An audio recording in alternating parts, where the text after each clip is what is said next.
சண்டை தானே போடக்கூடாதுன்னு போட்டிருக்கோம். அப்ப எல்லாத்தையும் என்ன செய்யலாம்?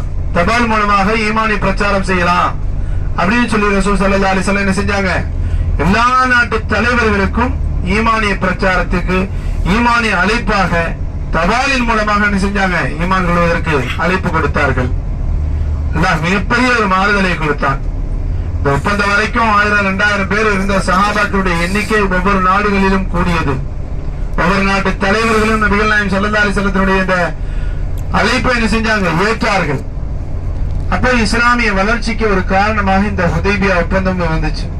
இதுக்கு பிறகு இந்த ஒப்பந்தத்தில மாறுதலாக குறைஷிகள் நபி அவர்களுடன் சேர்ந்து கொண்ட ஒரு சில கூட்டத்தை கொலை செய்வதற்கு ஆலோசனை சொல்லி பக்ரு ஹுஸா அப்படின்னு சொல்லக்கூடிய 2 கூட்டத்துக்கு மத்தியில ஒரு குழப்பத்தை ஏற்படுத்தி அவங்களுக்கு மத்தியில ஒரு கொலையை செய்தார்கள்.